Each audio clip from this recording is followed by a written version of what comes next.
لله الذي هدانا لدينه القويم ومن علينا ببعثة النبي الكريم. أما بعد، أعوذ بالله من الشيطان الرجيم.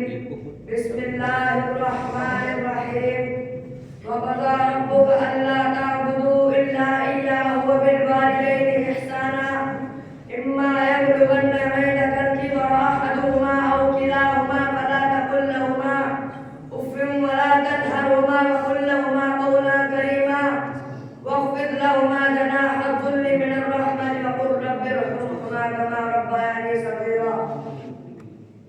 صدر محترم اور حاضرین مجلس، میں نے ابھی آپ حضرات کے سامنے سورہ بنی اسرائیل کی جو آیت کریمہ تلاوت کی ہے اس کا ترجمہ یہ ہے اور حکم دیا ہے آپ کے رب نے کہ تم اللہ کے سوا کسی کی عبادت نہ کرو اور اپنے والدین کے ساتھ اچھا سلوک کرو.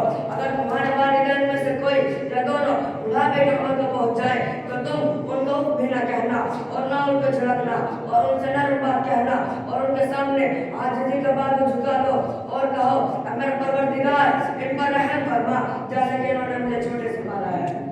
اس آیت کریمہ میں اللہ تعالیٰ نے ماں باپ کے حقوق کو بیان فرمایا، لیکن یہی آیت نہیں بلکہ قرآن میں دیگر مقامات پر یہی احکام موجود ہیں. مثلا سورہ لقمان میں ہے وَوَصَّيْنَا الْإِنسَانَ بِوَالِدَيْهِ حَمَلَتْهُ أُمُّهُ عَلَى وَهْنٍ وَفِصَالُهُ فِي عَامَيْنِ أَنِ اشْكُرْ لِي وَلِوَالِدَيْكَ إِلَيَّ الْمَصِيرُ وَإِن جَاهَدَاكَ عَلَىٰ أَن تُشْرِكَ بِي مَا لَيْسَ لَكَ بِهِ عِلْمٌ فَلَا تُطِعْهُمَا وَصَاحِبْهُمَا فِي الدُّنْيَا مَعْرُوفًا.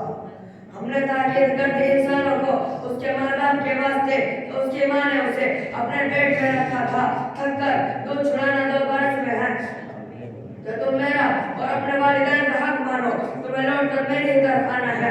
اگر وہ کوشش کرے کہ تم میرے ساتھ اس چیز کو شریک ٹھہراؤ جس کا تمہیں علم نہیں ہے تو تم ان کی بات نہ ماننا اور دنیا میں ان کے ساتھ اچھا سلوک کرنا. اس آیت سے ثابت ہوا کہ گناہ اور معصیت کے علاوہ ہر کام میں والدین کی اطاعت ضروری ہے. ایک مرتبہ رسول اللہ صلی اللہ علیہ وسلم نے فرمایا اس کی ناخواہ آلود ہو، اس کی ناخواہ آلود ہو، اس کی ناخواہ آلود ہو. صحابہ اکرام نے عرض کیا کس کی ناخواہ آلود ہو؟ حضور نے فرمایا اس کی جس نے اپنے والدین میں سے کسی یا دونوں کو بڑھاپے کے عالم میں پایا اور پھر ان کی خدمت کر کے اپنے آپ کو جنت کا مستحق نہیں بنایا. حضرت ابو امامہ رضی اللہ تعالیٰ عنہ فرماتے ہیں ایک شخص نے حضور سے دریافت کیا ما حق الوالدین، والدین کا حق کیا ہے؟ حضور نے فرمایا ما جنت کا ونار، وہی تمہاری جنت ہے وہی تمہاری دوزخ ہے. مطلب یہ ہے اگر تم ان کی فرما برداری کرو گے تو جنت کے حقدار بن جاؤ گے اور اگر ان کے ساتھ برا سلوک کرو گے تو جہنم میں چلو گے. ایک مرتبہ رسول اللہ صلی اللہ علیہ وسلم نے فرمایا جو نیک اولاد اپنے ماں باپ کی طرف محبت کی نظر سے دیکھے اللہ تعالیٰ اس کو ہر نظر کے بدلے ایک حج مبرور کا ثواب عطا فرماتے ہیں. صحابہ اکرام نے عرض کیا اگر چاہو دن میں 100 مرتبہ نظر ڈالے. حضور نے فرمایا نعم اللہ اکبر واطیب، اللہ کیا ہے اور بخش تمہارے تسبیحات سے بڑھ کر ہے. محترم دوستو، غور کرنے کا مقام ہے ماں باپ کو صرف محبت کی نظر سے دیکھنے کا اتنا بڑا ثواب ہے. جو لوگ ماں باپ کی دل و جان سے خدمت کرتے ہیں، ہر دم ان کا حق ادا کرنے کی فکر میں لگے رہتے ہیں، ان کے آرام و راحت کا خیال رکھتے ہیں، وہ اللہ کے نزدیک کتنے بلند مقام کے مستحق ہیں ہم تصور بھی نہیں کر سکتے. ایک شخص نے حضور سے دریافت کیا ما احق بحسن صحابتی، میرے حسن سلوک کا سب سے زیادہ کون مستحق ہے؟ حضور نے فرمایا امک، تمہاری ماں. اس نے پھر پوچھا ثم من، پھر کون؟ حضور نے پھر کہا ثم امک، پھر تمہاری ماں. اس نے 3 مرتبہ سوال کیا. حضور نے 3 مرتبہ یہ جواب دیا.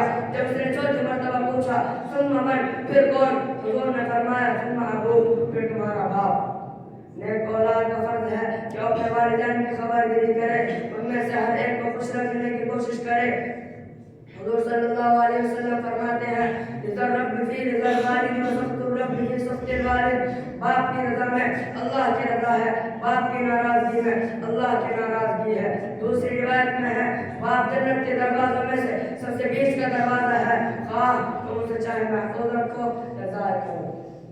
آئیے ہم سب مل کر اللہ سے دعا کریں اللہ تعالیٰ ہم سب لوگوں کو والدین کا فرما بردار اور اطاعت شامل ہے. آمین.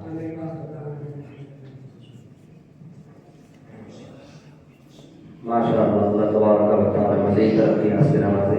میں تقریر کے لیے مدعو کر رہا ہوں